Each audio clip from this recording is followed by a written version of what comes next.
We're going to continue using ARIO as our tool to assess acidity. And here remember that we are studying factors that help stabilize the conjugate base. The more stable this is, the stronger the acid. So now we had already analyzed the atoms, so let's go to resonance effects. And here I'm going to draw a couple of acids. Say that I have acetic acid, and I have, I'm going to use another color better. So let's use here,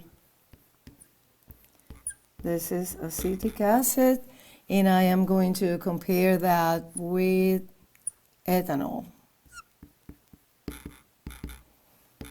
So what I'm doing now, these are my acids, and I'm going to draw the conjugate bases. So I am removing the acidic hydrogen, and so the conjugate base of acetic acid is acetate, and the conjugate base of ethanol is ethoxide. Now what we see here, let's use ARIO. The negative charge in both conjugate base in the two bases is placed on oxygen. So same type of atom. So that does not explain the difference in acidity. So let's see, we cannot make any predictions based on the atom type. But here, let's look at the next effect, that's resonance effect. So we're going to see if resonance is possible. And I know that in the case of acetate, the lone pair here, one of them is allylic to that double bond. So I can draw this resonance structure, and therefore we can say that the acetate anion is stabilized by resonance, and these two structures contribute the same to the hybrid, like this one right here.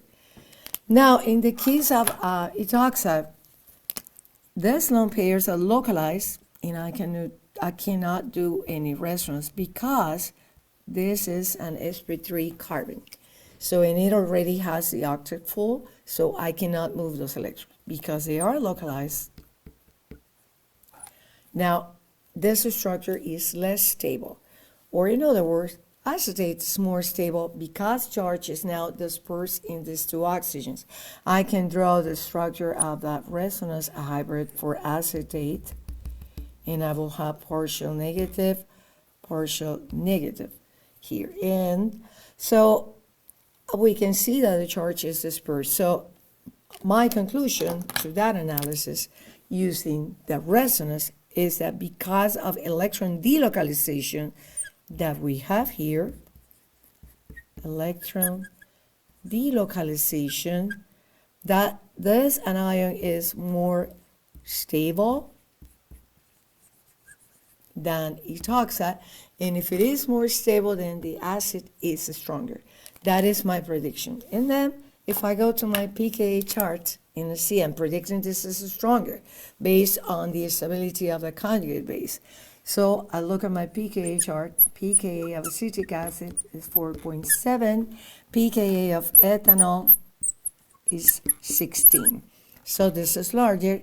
This is my weakest acid. So my prediction is correct, therefore, because the anion is more stable and the acid is stronger. It has the smaller pKa. So we can apply that if you're given a problem with different acids. Now, at least we're able to analyze where the charge is in what type of atom, that aspect we analyzed before, and here by resonance. So you can choose between two acids that have the conjugate base with a charge in the same type of atom, then we're analyzing another factor. This time was resonance.